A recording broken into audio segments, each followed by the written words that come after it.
This episode is sponsored by Archaeologist Tours. Want to dig deeper into Mexico's indigenous past and present? Allow Archaeologist Tours to customize your Yucatan adventure. Archaeologist works hand in hand with local indigenous guides to provide a tour that is entertaining, educational, and beneficial to the local community. For an adventure like no other, check out archaeogato.com. That's ARKEOGATO.com. Or just follow the link in the show notes. Now, on with the show. Season 5, Dispatch 1, Cinco the May Day. Piali, Amanam, this is Tlakatekatl, and here we are again, another year and another May Day and Cinco de Mayo. And we here at Tales from Aztlantis, as we've said before, are striving to meet the moment through this lowly medium, our podcast. So it's become sort of a yearly tradition to republish an episode which is based on an article of mine about Cinco de Mayo that was published a few years ago in the Washington Post.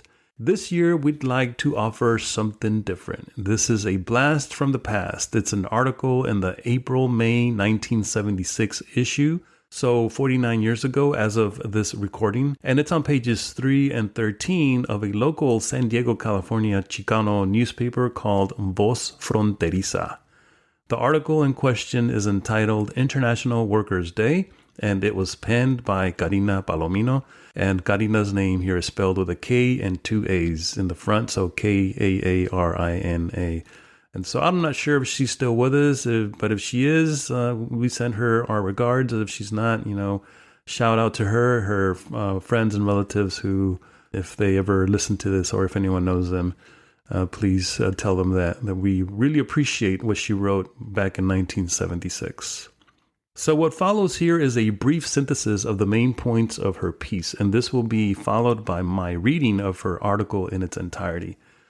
Palomino begins already in 1976 lamenting the decline of Cinco de Mayo. As April transitions into May, this issue arrives at a significant juncture, coinciding with the well-known Cinco de Mayo and the often overlooked International Workers' Day.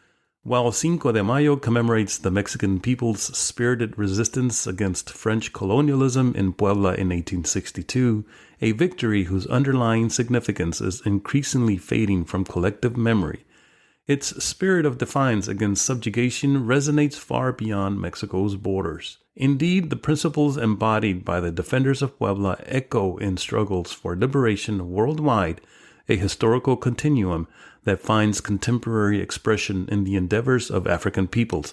And again, this is from the point of view of 1976. However, the true essence of Cinco de Mayo risks being diluted into mere festive tradition, a fate that befalls many holidays within this nation, intentionally obscuring their original meaning. And of course, as we know, this certainly was prophetic on her behalf. Conversely, International Workers' Day, observed globally on May 1st, has been deliberately marginalized domestically, rebranded as Law Day, despite its powerful origins in the United States.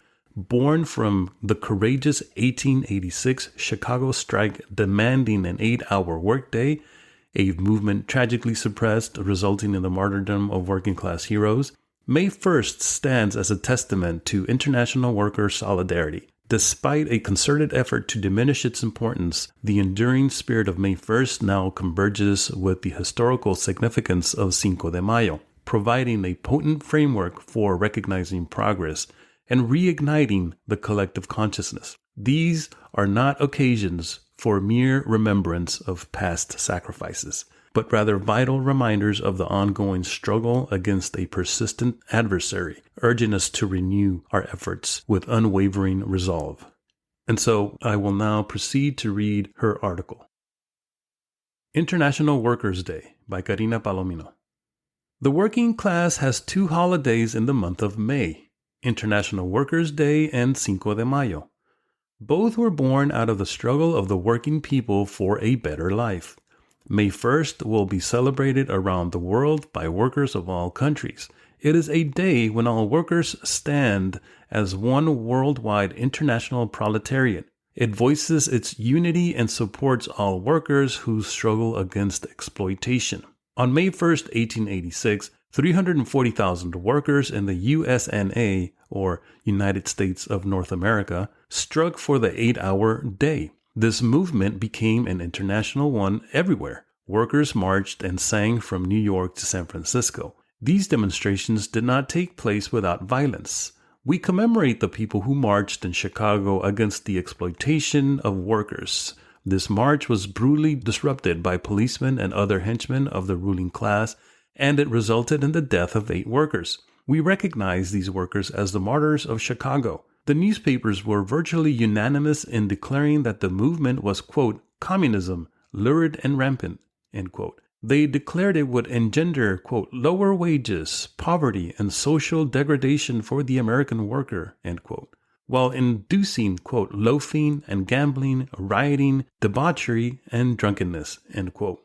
The New York Times on April 25th, 1886, declared the movement, quote, un-American, end quote, adding that, quote, labor disturbances are brought about by foreigners, end quote.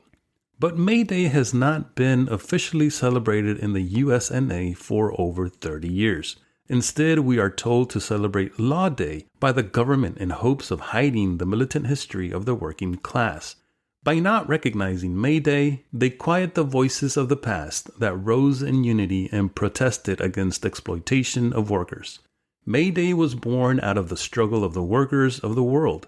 By celebrating the 1st of May in commemoration of the people's fight against exploitation and oppression in their jobs and lives, we are reminded of their strength. The ruling class depends on the labor of the workers for its survival. This is the reason why it discredits its important struggle. They do it to divert the workers from the struggle and in this way make them susceptible to control. Another very important holiday for the people of Mexico and for Mexican people anywhere, El Cinco de Mayo. On May 5th, 1862, the armies of the Republic of Mexico defeated the Imperial French legions in the hills outside the city of Puebla in central Mexico. On this May 5th, the Mexican people are fighting a more ruthless struggle than ever, both against their own ruling class who exploits them directly and against USNA imperialism, the international hangman of revolutions. We see that these two holidays are part of our history, and as we celebrate them, we must again raise our voices against the exploitation and oppression around us. In all parts of the world, we have workers uniting and fighting desperately against imperialism. The capitalist system, for its very survival, requires constant expansion to foreign markets and the exploitation of other countries' natural and human resources. We have the example of Vietnam, where the people were tired of being controlled by USNA imperialism and their own puppet government. The Vietnamese fought hard and won. Workers here in the USNA helped win that victory because they saw that the USNA had such a long history of wars that they refused to send their sons off to another imperialistic war to die for a cause they could not support. As a result of the workers' demands, the USNA got out of Vietnam. This is an example of the power of the proletariat. We see the same situation in Angola, where the USNA imperialists seek to exploit the country's vast resources.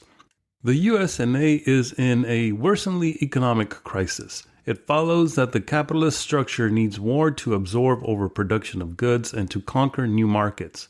The workers do not want war, and workers of the other countries recognize the struggle against imperialism and understand the danger of it spreading worldwide. They sent help to strengthen the workers of Angola to defeat the imperialists. Angola is winning victories each day. Here in San Diego, we can see very definitely the drive toward fascism, a state where all workers are controlled. The capitalist class is instilling a sentiment of hate between the workers, thereby dividing the working class and creating an atmosphere where they can control the workers like puppets, sending them to war and exploiting them to the fullest. We can see this being done by the raids and deportations being carried out on the Mexican documented and undocumented worker. The division between the working class is clear. The terrorist gangs that attack the Mexican undocumented worker are both Anglo-American and Mexican national minorities. The Immigration Naturalization Services, INS, has declared, quote, open season, end quote, on the Mexican undocumented workers. Their disgusting and degenerate criminal acts must be exposed. The ruling class is trying to fool the working class by blaming unemployment on the undocumented worker. Deportations will not create new jobs, as deportations that have already been carried out proves that the unemployment rate is the same. The legalizing of repressive legislation such as the Rodino Bill, Senate Bill 1, and Dixon-Arnett Act is also an example of controlling workers. If these laws are passed, workers would be liable to deportations, citizen or not. It would be unlawful to strike, and they would strip the worker of their defenses. This May Day, we must demand jobs, but not jobs creating armaments for war. The working class needs jobs with peace. We must stand united and expose capitalism as the cause of all the strife and exploitation of the working class. Celebrate May Day, jobs with peace. Viva el Cinco de Mayo. That's the end of the piece by Kaarina Palomino. And then she finishes by adding what looks to be an excerpt from her poem of some sort. And it reads, "We mean to make things over. We're tired of toil for naught, but bare enough to live on. Never an hour for thought. We want to feel the sunshine. We want to smell the flowers. We're sure that God has willed it, and we mean to have 8 hours. We're summoning our forces from shipyard, shop, and mill. 8 hours for work, 8 hours for rest, 8 hours for what we will." Labor's Untold Story. All right. So that's what I have for you today in this dispatch. I wanted to share this article because I think that it does a fine job of finding that connection between Cinco de Mayo and International May Day. So that's what I have for you for this dispatch, and I guess we'll see you next time. Tlakatekatl. Thank you for listening to Tales from Aztlantis, a project of the Chimali Institute of Mesoamerican Arts. If you enjoy the show, please consider becoming a Patreon supporter. You can do this by visiting talesfromaztlantis.com and clicking Support the Podcast. Your continued support will help keep the podcast ad-free and independent. Until next time, Timoitase.